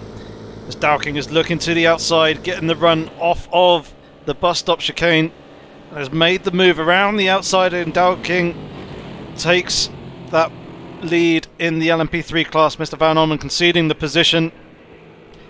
Dowking making very good use there of the slipstream. Almost got the move done into the bus stop chicane on the outside there, but didn't quite have the track position and had to momentarily drop in behind, but got the good run through that bus stop and off the exit and through the final turn 12. But Mr. Van Orman is not going down without a fight. Very, very close there to the back of Dowking, as we see coming into turn 6 and back out onto the speedway. A couple of car lengths between the two Ligier drivers. Fantastic battling between these two guys at the head of the LMP3 field. You see Mr. Van Orman has dropped off the back of Dowking a little bit. He is still pressing on. He's got the slipstream, but he'll be in the dirty air coming into the bus stop chicane, so he needs to make sure that he nails all the apexes and everything, which he does so beautifully, and gets a good drive through turns 8, 9, 10 and 11. He's now in prime position to pick up the slipstream off of Dowking. We've also got some lap traffic up ahead as well. I think that may be one of the GT4 cars, considering the closing speed that we have. Mr. Van Orman now is starting to eke that gap down between the two drivers. He may try and force the issue with that lap car in front. He's having a look to the outside. He's going for that move as he gets onto the brakes a little bit later. That KTM is there. It's holding up both drivers a little bit. Dowking managing to get away with it though, as Marauder in this KTM crossboat was kind of forced to take to the middle of the track. Mr. Van Orman was forced to go deep and very wide through turn 1. That allowed Dowking to retain the position. That almost worked in Mr. Van Orman's favour, but it didn't quite pay off in the end there. He's actually lost out a little bit as well, the gap extending to just over half a second, as we've got Nyla in the pit lane. He's coming down to, well, he's actually coming out of the pits now, out onto pit exit, so he's obviously had some potential work done to his car. I believe we've lost Flaming Parrot as well earlier on, when he had taken on that huge damage that we saw him come into the pits to serve. Someone was asking about the fuel load of Andrex. There you can see he's got 26 litres of fuel left, and I'm pretty sure he should be able to make the remainder of the race distance on that. D'Acusa's got 32 litres, as we can see there. His lap time a little bit slower than mPower. Previously the gap is still lurking in around 26.5 seconds, so he's not making any headway there. mPower's got 33 litres of fuel. Scott has got 29. I'm wondering actually if Andrex does have enough fuel to go to the end. Pushdim's on 27 litres. Carlito's quite a bit safer on 34. Gab is very safe on 46. Braycheck has got 36 litres. Atlas is on 32, and these two drivers have also swapped position as well. Braycheck has managed to get the measure over Atlas and taken that 8th position in class away from him. Marauder is there on 36 litres of fuel, and Nile is on 27 with Colin on 43. So Colin seems pretty safe. This could be quite marginal for Andrex in terms of running it to the end, but he has a wise head on him. He'll be watching that fuel load. He'll be calculating how much he needs to be using per lap in order to make it to the finish, and I'm sure he'll be adjusting his driving in order to suit. But mPower is now closing up onto the back of Scott for the lead in the GT4 class. He's picking up the slipstream as we are coming across the start-finish line to begin yet another lap for the GT4 cars. Good lap there by mPower on the previous time round, but he's having to get onto the brakes early, such as the speed in that Ford Mustang. Having a little bit of a look to the outside in turn 1, but wasn't really able to do anything with it, with Scott defending the inside line quite nicely to hold on to that lead in class. Let's very quickly jump up to Mr. Van Orman, who is out on the speedway section, coming through the final turn towards the start-finish straight. He's trying to pick up that slipstream of Dowking there in front of him this time round. They don't have a car in front to interfere with their battle coming into the first turn. Will Mr. Van Orman go for the move? No, he does not. He instead just backs off for the moment, but Dowking goes a little bit deep there, coming through the exit of turn 1. This is going to be side by side between the two drivers. This is for the lead in the LMP3 class. Mr. Van Orman on the outside into the International Horseshoe. Dowking has got the inside line there, but Mr. Van Orman is trying to hang it around the outside, trying to get that drive off of the corner. He's going to have the inside for the kink. I think he has just about managed to eke ahead. Dowking following him through for the moment, but will he go for the lunge back down the inside? Mr. Van Orman going very, very deep there into the Western Horseshoe. The guys are still going side by side, coming through the infield section with 12 minutes remaining in the race, and they've got the Kuza there just in front of them. Oh, that was so very close between Mr. Van Orman and Dowking. That was literally a hair length between the two of them, coming off the exit of the corner there as they came up onto the back of the Kuza, coming out onto the speedway section. They're both continuing to press on though, and Dowking hasn't lost too much time. He's actually picking up a bit more slipstream over Mr. Van Orman coming towards the bus stop chicane. They do have some lap traffic there in front of them, so this could work in both of their favour. Mr. Van Orman getting the favourable run though, coming off of the bus stop chicane. It's allowed him to eke out a couple of car lengths over Dowking, who was running in that dirty air. Now they're taken to the high line to pass those GT4 cars. Mr. Van Orman diving down to the low line to break that toe from Dowking and give a little bit more of a toe to the GT4 cars that he is passing. He's just got one more car of Andrex behind them. Mr. Van Orman getting very early on the brakes. Dowking having a look around the outside of Mr. Van Orman coming into the first turn, but isn't quite going to be able to make the move stick, as Mr. Van Orman did a very good job of holding that defensive inside line and holds on to the position at the moment. They both do manage to navigate Andrex quite cleanly there without interfering with him, nor Andrex really interfering with this battle too much. Obviously Mr. Van Orman got onto the brakes pretty early in order to avoid running into the back of the Aston Martin in that first turn. Dowking much tidier to the apex there, coming through turn 5, now coming into turn 6. It is very close once again, less than a car length between the two of them as they come off of the corner and onto the banking section. Let's take a very quick look to see where Empower and Scott are. They are just a bit further up the road, coming through the bus stop chicane. That's a big cut there by Empower though. Surely that is going to be him having to lift. He's got the run coming off the corner over Scott, and he has taken that lead in class at the moment, but that certainly looked like he was out of track limit bounds to me. But Scott is now coming back at him underneath, coming onto the start finish straight, as we see Dowking has gone and lost the ground to Mr. Van Orman. There is Scott now lifting to try and Empower now lifting to try and negate that cut track penalty and avoid getting any further time penalties added to his name. So he does concede that lead once again. Let's do another penalty update. So Mr. Van Orman's got 2 seconds to Dowking's 4, so he's got 5. Jardier's now got 10 seconds, so it's another 5 seconds that he's incurred somewhere along the line.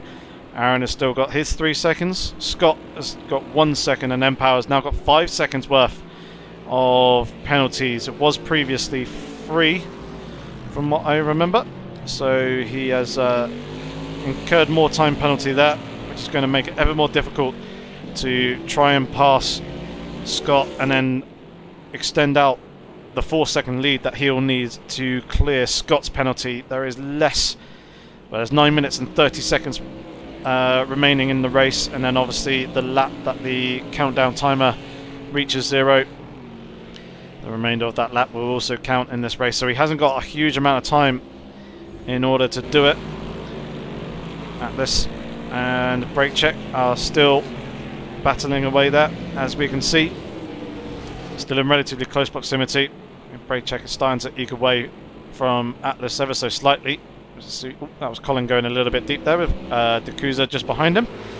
Dowking just coming off the bus stop chicane He has lost touch a little bit to Mr. Van Orman, but M-Power and also Scott that we can see there just up the road are side by side. This could cause problems potentially for Mr. Van Orman, whereas Mr. Van Orman is going to go, he's going to go low to the, down on the verge of the apron. This is kind of now blocking. Dowking is there on the approach. Dowking going to the inside to pass the two drivers, Scott and Dakuza, no sorry, Scott and M-Power going side by side through turn one. It looks like Scott's got a slightly better measure of M-Power, but M-Power's not giving up.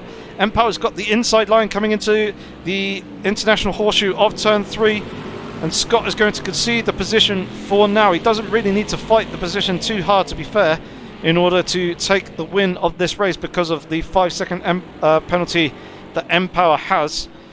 So I'm sure Scott will probably be happy to just concede the position and stay close to M-Power. He needs to stay within 4 seconds in order to take the race win.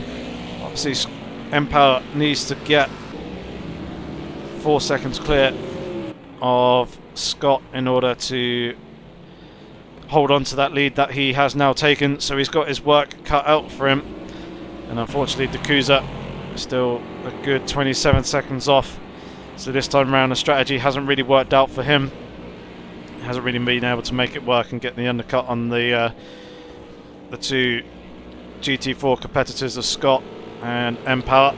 So we're watching once again Dowking and Mr. Van Orman as they are still battling away in the last few minutes of this race,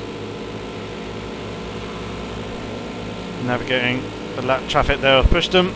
Dowking's now got the run on Mr. Van Orman as Mr. Van Orman's going defensive, going to the low line down the bottom towards the apron to force Dowking to go up high and around the outside towards turn one, but Dowking is there on the brakes, giving a little bit of a squeeze to Mr. Van Orman. He's going to give him the racing room through turn one though, a little bit of a wiggle as he got onto the throttle, side by side coming through turn two, but it looks like Dowking has just eked ahead of Mr. Van Orman for the moment, and Mr. Van Orman does concede the lead to slot in behind, but goes very wide on the exit there as he catches that exit curb.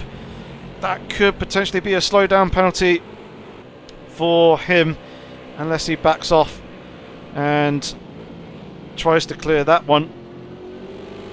So the advantage goes to Dowking for the moment, but Dowking does have the bigger penalty if I remember correctly. Yeah, Dowking's got a 4-second penalty, whereas Mr. Van Orman's only got 2 seconds, so providing Mr. Van Orman can stay nice and close to Dowking, he should retain effectively the race lead. So we'll take another quick look at Scott and Dakuza as it's now Jardier trying to navigate these two guys in his LMP3. There you see him. So the guys are pressing on still. Where is Suomi? He has just come out of the bus stop chicane, so he's got a good 11 seconds to Jardier behind him, and he's about 8 to 8.5 seconds off of the leading pair. So it's a pretty good solid performance from Suomi in that black Ligier that he is running. Scott, as you can see, not really pressuring M-Power too much, too hard. As I was saying, he just needs to stay within 4 seconds of M-Power and he will be fine and end up taking the race win. See Mr. Van Orman and Dowking there, still going at it.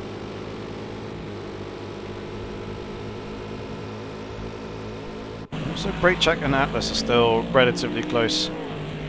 Brake Check's just over around about 1.5 seconds off the back of Andrex, and he's got Atlas about, well, same sort of distance, 1.5 seconds behind, just under. Dakuza was also there, just putting a lap on Andrex, as you see.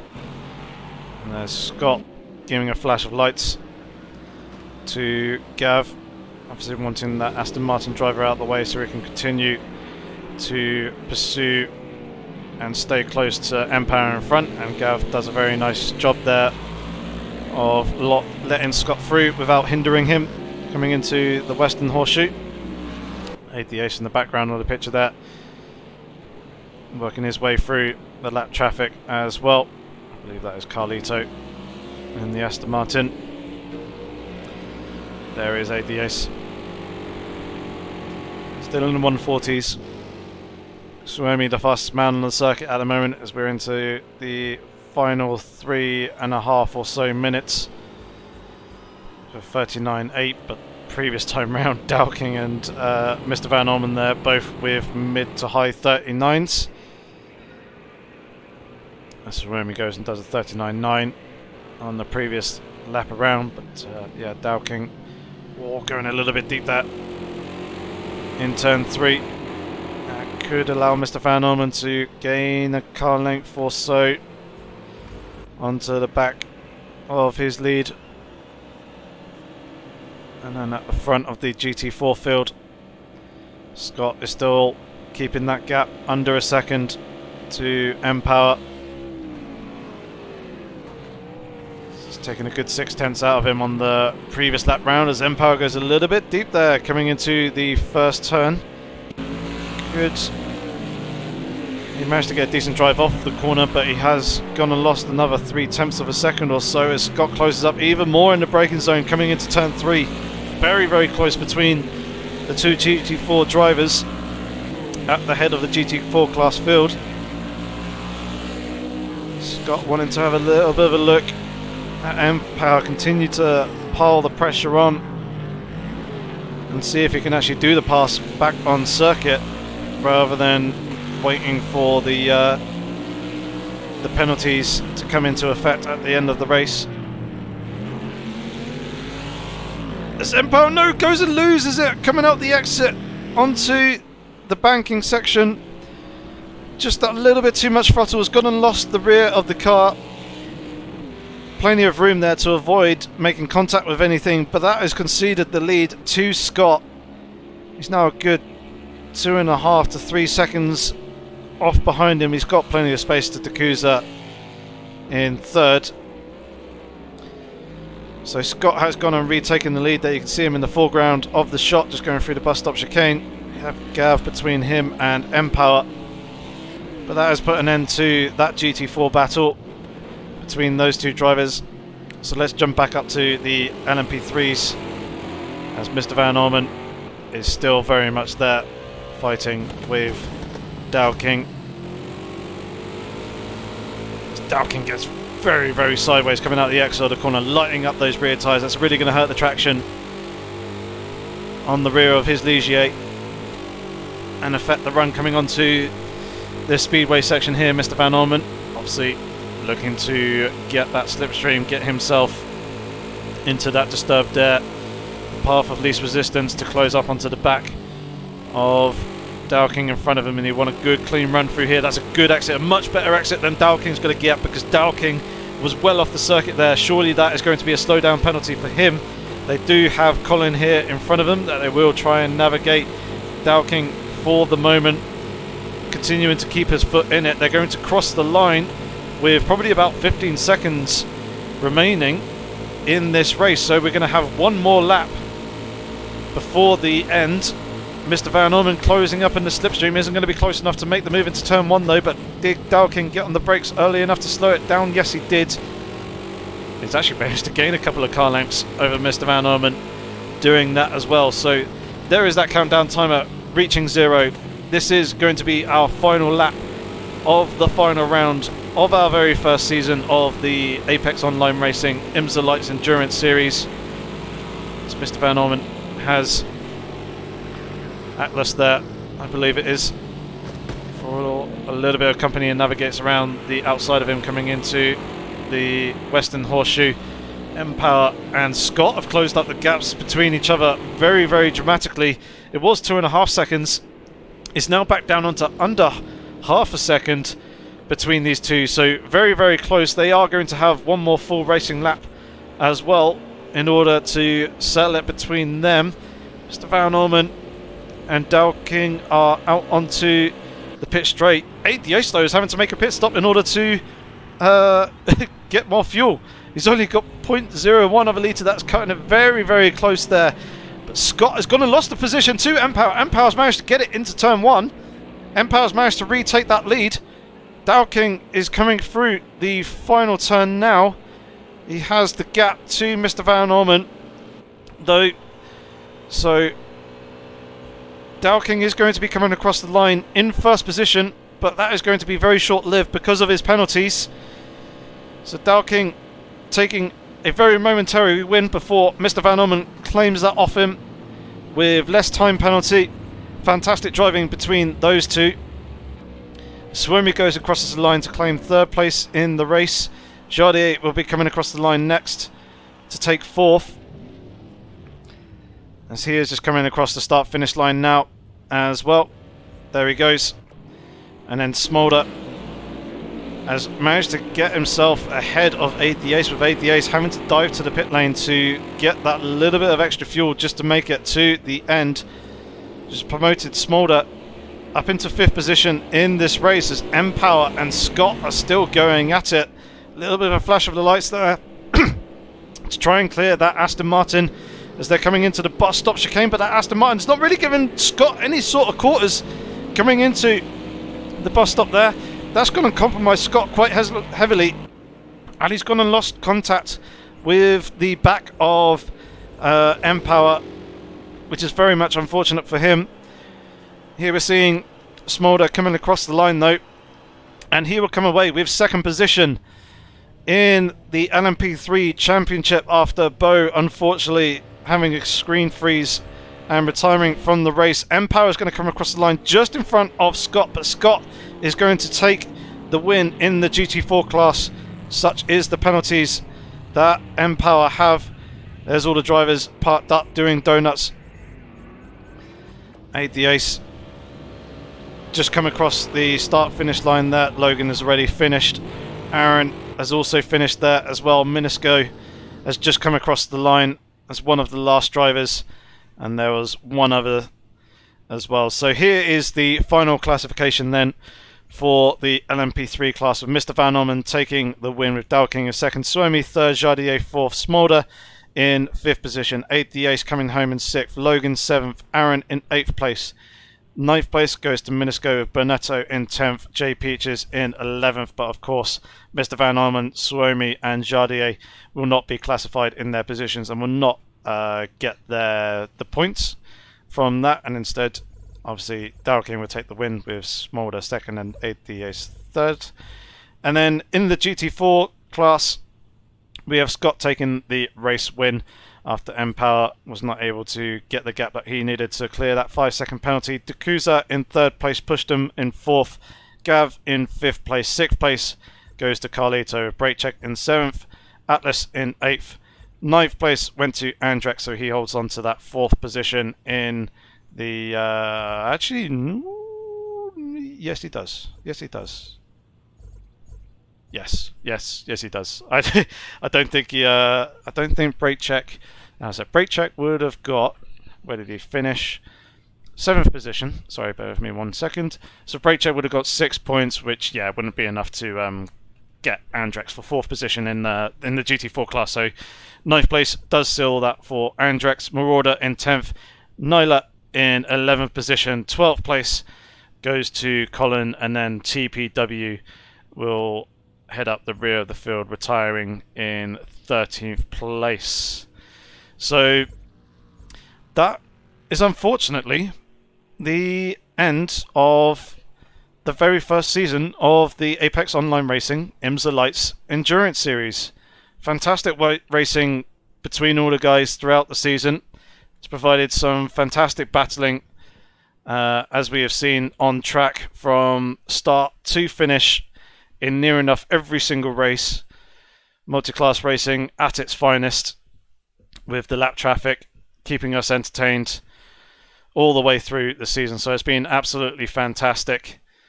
Thank you very much to the drivers for obviously participating in the season, as they are the real stars of the show, and without them we wouldn't be able to provide you guys with the racing coverage. I want to say thank you to King Kodiak as well for joining me the couple of times that he has throughout the season here in the commentary box, giving me someone else to talk to, and on the odd occasion giving my voice a little bit of a rest. And I'd also want to say a big thank you to the league coordinators. Logan, TPW has had a helping hand, and so has Andrex as well, because without you three, this league wouldn't be running in the first place. So a massive thanks to you guys, and also all the other coordinators at AOR. I want to say a big thank you to all of you who have tuned in during the streams as well, accompanied us in the live chat. It's fantastic to see the support, see you guys turning up week in, week out, and hopefully you guys enjoy the action. So a big thanks to you guys as well, as obviously we do these live streams for you, so it makes it worthwhile when we see people rocking up and getting interactive with the chat. So thank you very much to that as well. I just want to say one final thing before we sign off fully. Obviously, with the passing of the great Charlie Whiting with F1, very sad and unfortunate news to hear this morning. I basically want to dedicate this race to him, because obviously he does a fantastic job with the safety of all the drivers and putting on a fantastic spectacle in motor racing, and allows drivers to go racing week in and week out. Yeah, basically race an awful lot, and he's done a huge, fantastic service. So I just want to dedicate this race to the passing of him. Obviously thoughts with his family as well, and the whole motorsport community, as it's a pretty sad day to hear his passing when waking up this morning. But from all of us here at Apex Online Racing, thank you very much for tuning into the season, guys. Hopefully we shall catch you once again soon. But in the meantime, have fun, stay safe, and take care.